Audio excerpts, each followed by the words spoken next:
और मुझे अक्सर ये लगता है कि विश्वविद्यालयों का काम, जिसे हम डिसेंट कहते हैं, जिसका सही हिंदी शब्द मुझे अब तक नहीं मिला है, उसे विरोध कहेंगे या क्या कहेंगे, उससे बहुत ध्वनि नहीं आती है, असहमति कहेंगे।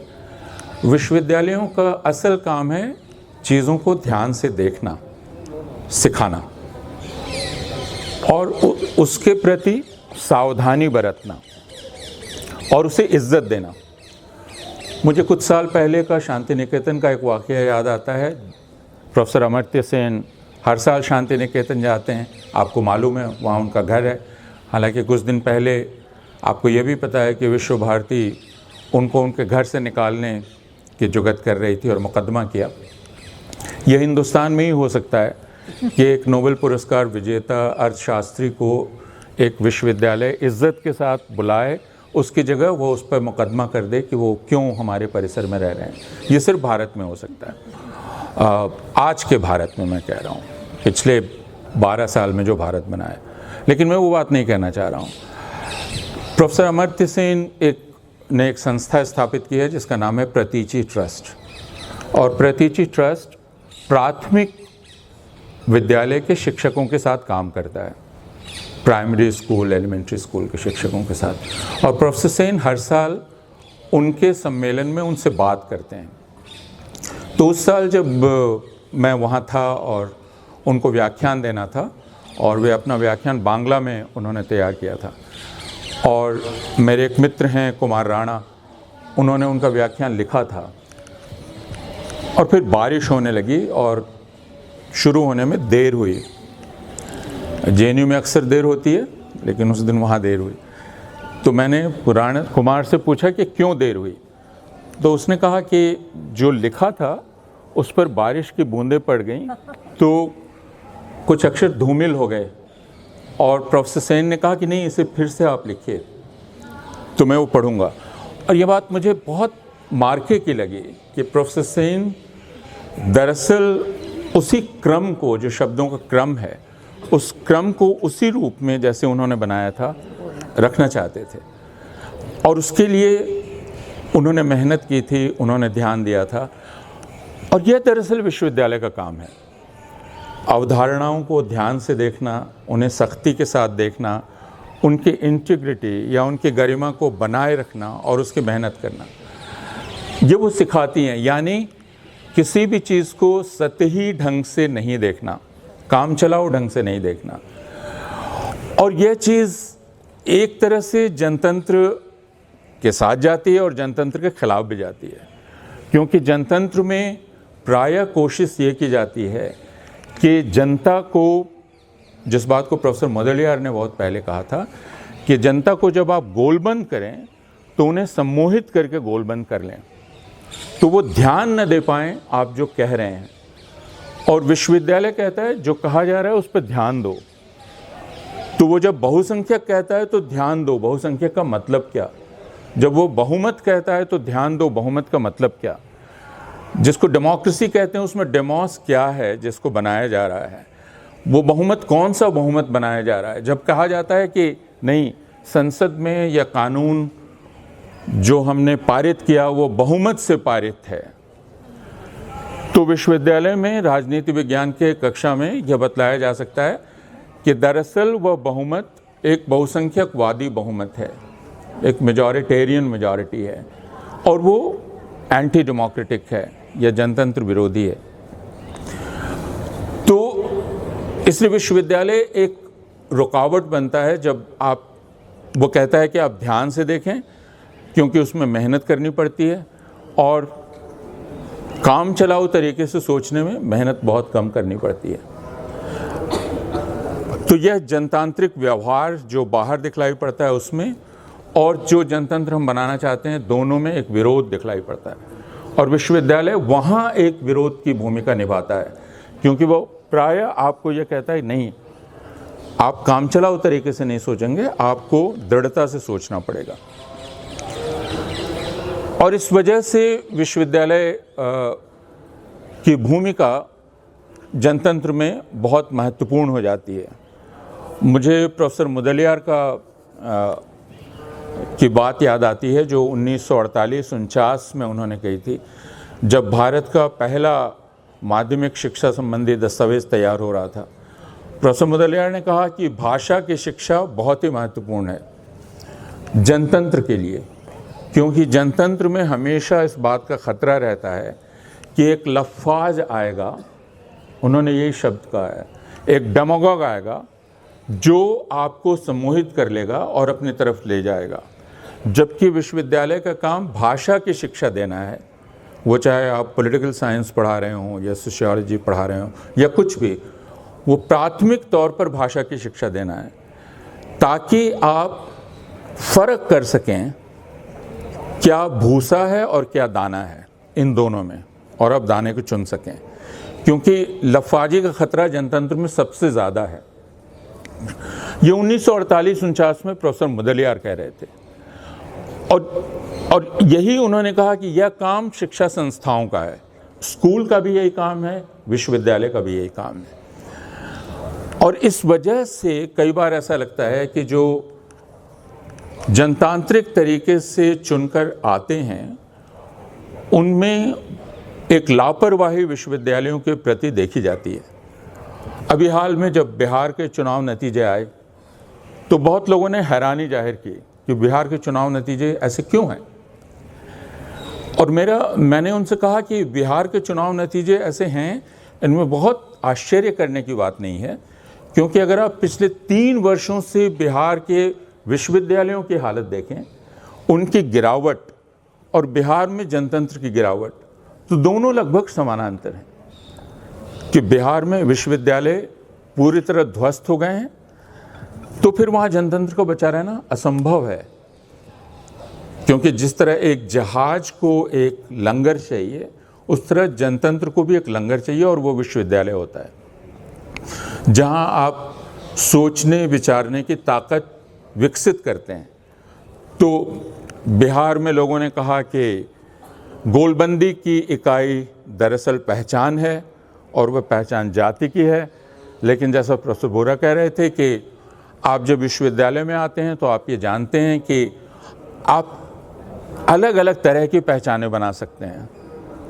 तो आपकी पहचान आपकी जाति से निकल सकती है, आपकी हो सकता है वो एथनिसिटी से बाहर जा सकती है, और दूसरे तरह की सॉलिडैरिटीज़ आप बना सकते हैं।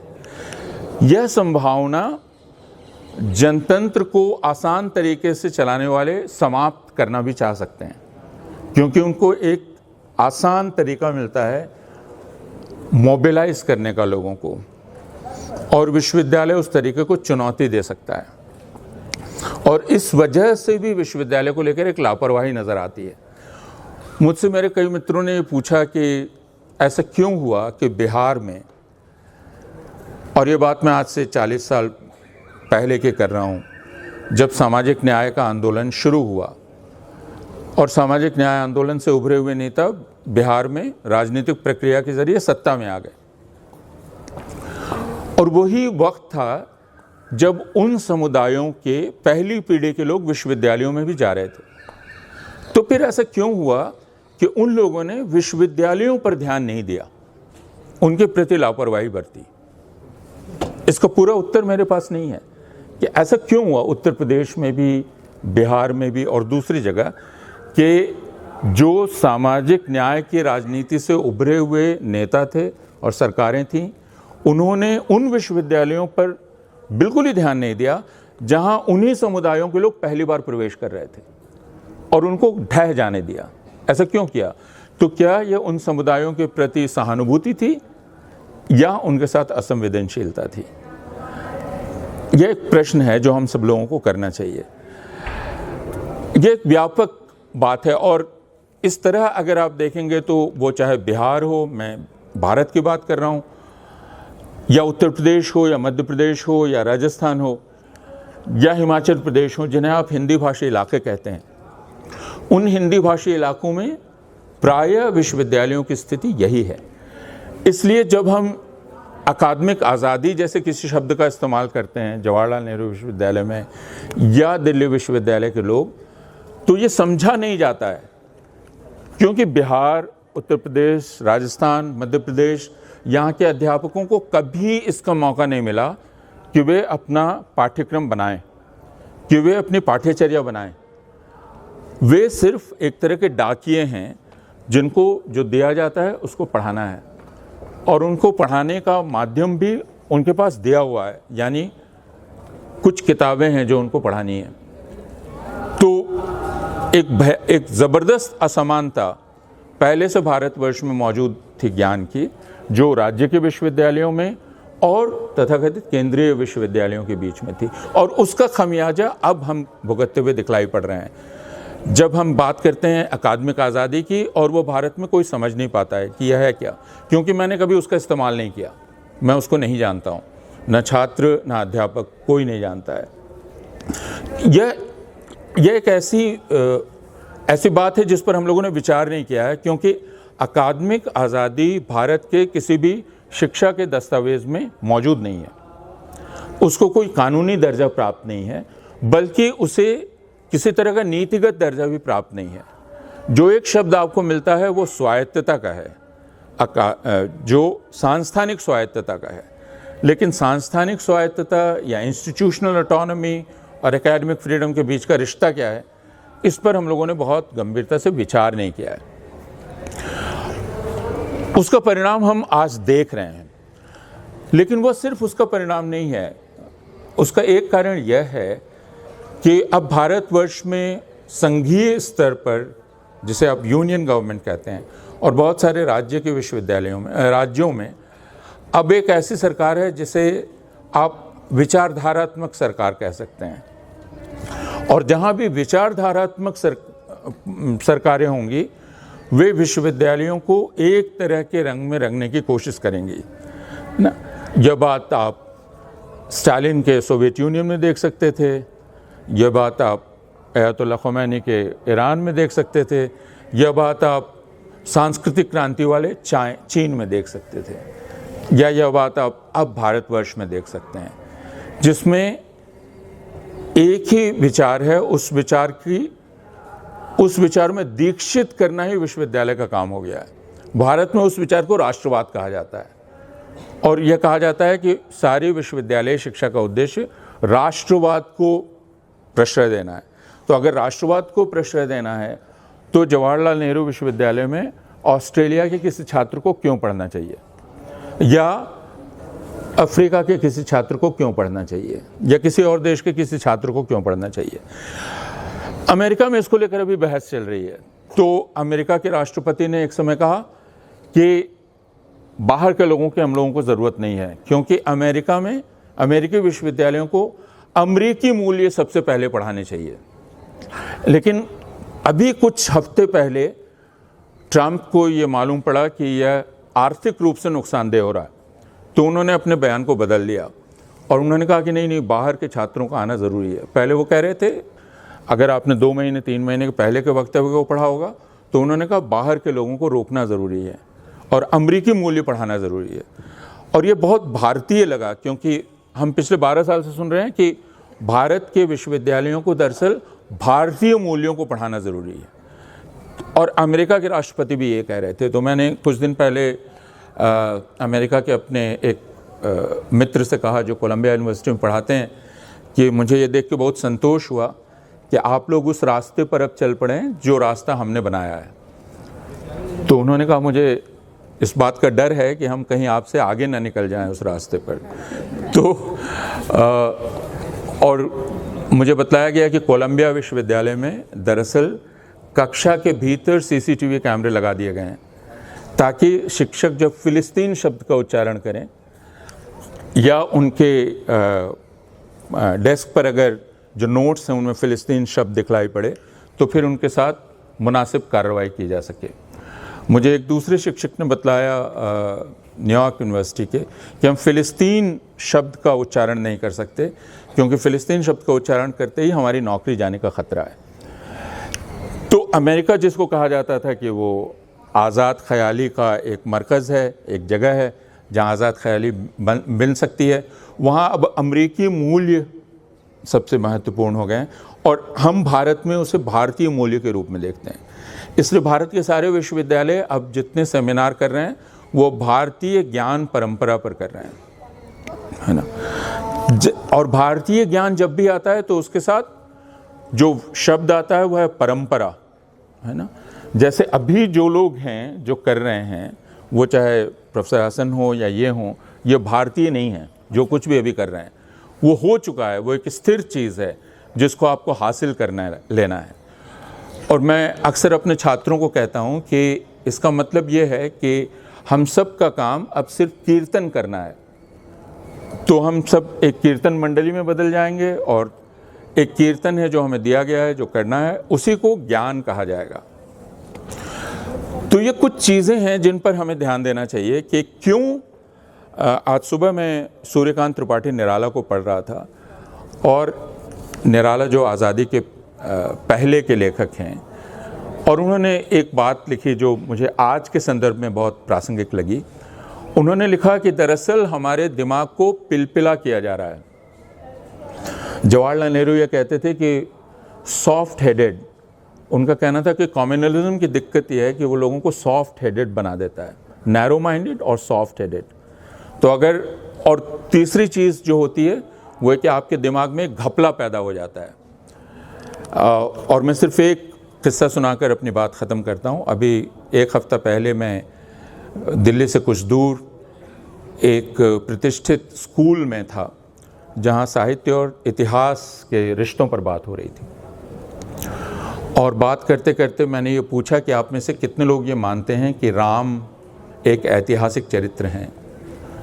और उनमें से 90% लोगों ने हाथ उठाया कि राम ऐतिहासिक चरित्र हैं। और उसके बाद एक स्वाभाविक प्रश्न था जो मैंने उनसे कहा कि आप मेरी और मदद कीजिए और मुझे बताइए कि वो किस काल में थे। तो उसका उत्तर दिया गया कि त्रेता युग में थे। तो मैंने कहा कि मैं तो दैवी चरित्र नहीं हूँ, तो मैं सांसारिक काल में रहता हूँ, तो उसे आप थोड़ा अनुवाद उसका कीजिए कि वो ईसा पूर्व कब का होगा काल। तो इसका उत्तर उनके पास नहीं था। लेकिन उसके बाद एक छात्र ने जो प्रश्न किया उसमें उसने कई शब्दों का उच्चारण किया, जिसमें उसने कहा थ्योरी ऑफ रिलेटिविटी, फिर उसने कहा नासा, फिर उसने कहा रामचरितमानस। और मैं सिर्फ उसको सुन रहा था और सोचने की कोशिश कर रहा था कि ये दिमाग में हुआ क्या है। और मैंने उनसे कहा अपनी उम्र का फ़ायदा उठाकर कि दरअसल आपके दिमाग में एक भारी घपला पैदा हो गया है। तो भौतिक शास्त्र का तार जाकर मिल गया है धर्म से, माइथोलॉजी का तार जाकर मिल गया है किसी और चीज़ से, और एक शॉर्ट सर्किट हो गया है। तो आपको सारे तार अलग करने पड़ेंगे, उनको अपनी जगह रखना पड़ेगा, तब जाके वो बल्ब जल सकेगा, जिसको आप ज्ञान का बल्ब कहते हैं। तो ये जो पूरा घपला है जो हमारे दिमागों में पैदा किया जा रहा है, विश्वविद्यालय दरअसल तारों को सही जगह जोड़ने का काम करते हैं। और वरना एक बहुत बड़ा घपला पैदा हो रहा है, एक मॉडल हेडेडनेस, एक सॉफ्ट हेडेडनेस, एक बड़ा कन्फ्यूज़न, जिसमें हमें क्रोध पैदा होता है जब कोई चुनौती देता है, जब कोई कहता है कि राम ऐतिहासिक चरित्र नहीं थे, वो दरअसल एक काव्यात्मक चरित्र थे, और आपको लगता है कि दरअसल आपका अपमान किया जा रहा है। जैसे कुछ छात्रों ने पूछा कि आप हमारे राम के बारे में क्यों बात कर रहे हैं। मैंने कहा आपके राम का क्या मतलब हुआ। एक राम वाल्मीकि का है, एक राम कंबन का है, एक राम मोल्ला का है, एक राम कृत्यवास का है, एक राम तुलसीदास का है। तो मैं इन रामों के बारे में बात कर रहा हूँ, आपके राम का क्या मतलब है। लेकिन मैं उस क्रोध को समझ पा रहा था, जो क्रोध है वो क्रोध क्यों है और उस क्रोध का हम सामना कैसे करें। तो कक्षाओं में इस बात की सुविधा होती है, जैसे यहाँ है, कि आप इत्मीनान से वो बात कर सकते हैं। समाज में इत्मीनान से बात करने की सुविधा नहीं है, वहाँ बहुत ही उत्तेजना है, और वहाँ आप दो हिस्सों में बढ़ जाते हैं। कक्षा में आप विचार कर सकते हैं स्थिर होकर, शांत होकर, और अगर उस जगह में उत्तेजना प्रवेश कर जाए तो फिर वह कक्षा नहीं रह जाती है। जैसे मुझसे मेरे एक छात्र ने पूछा कुछ समय पहले, और आमतौर पर मैं कक्षा की बात बाहर नहीं कहता, क्योंकि मुझे लगता है कक्षा एक विश्वास की जगह है, जिसमें आपका मेरे ऊपर विश्वास है, मेरा आपके ऊपर विश्वास है, और आप मुझे बाहर एक्सपोज नहीं करेंगे और मैं आपको बाहर एक्सपोज नहीं करूँगा। लेकिन एक सामान्य बात है जो मैं कह रहा हूँ,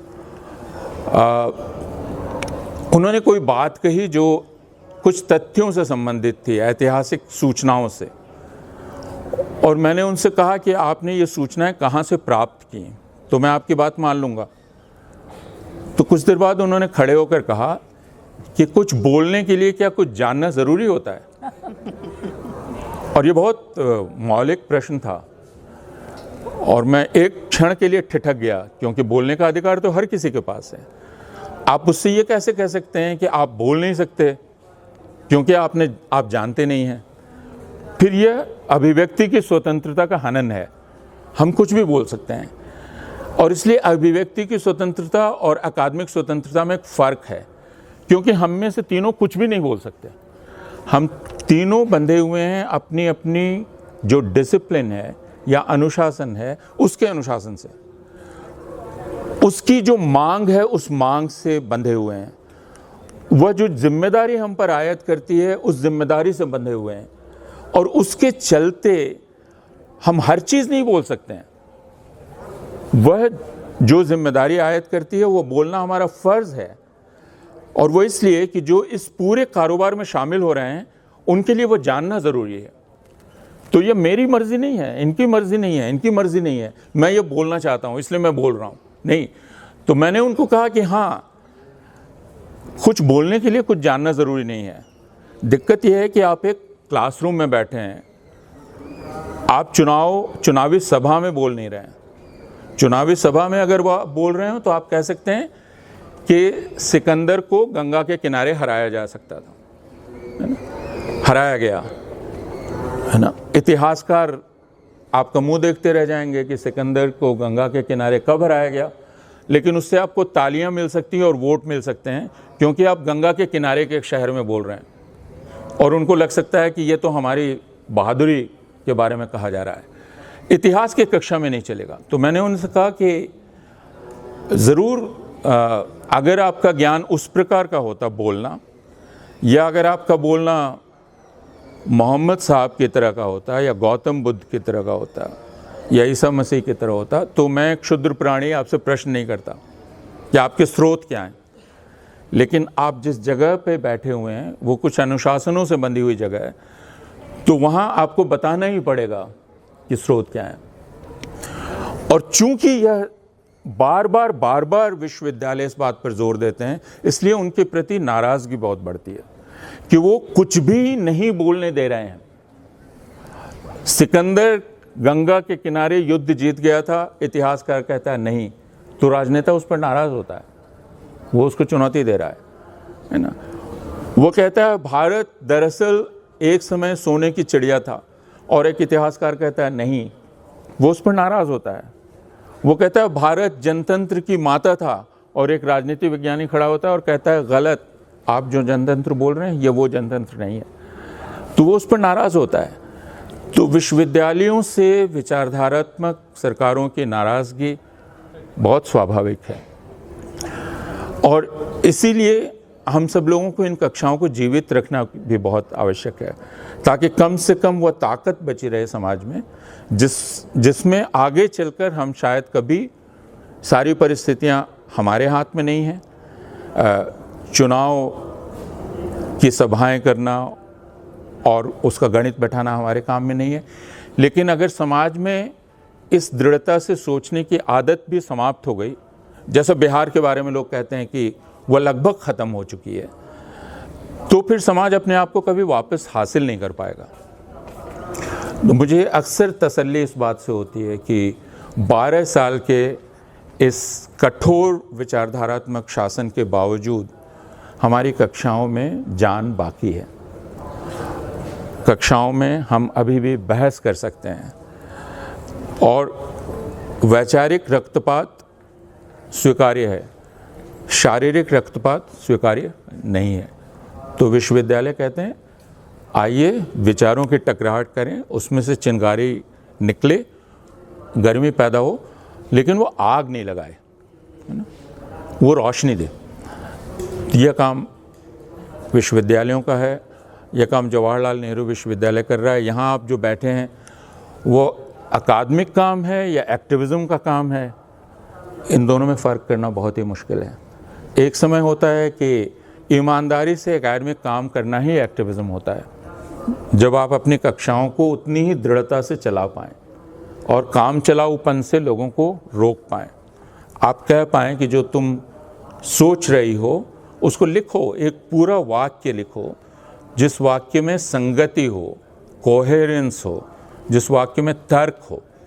तो ये संगति और ये तर्क और ये प्रमाण अगर ये हम अपने लिखने में दे पाए और उस पर ध्यान दे पाए, उस क्रम पर, तो विश्वविद्यालय अपना काम कर पाता है। बहुत शुक्रिया।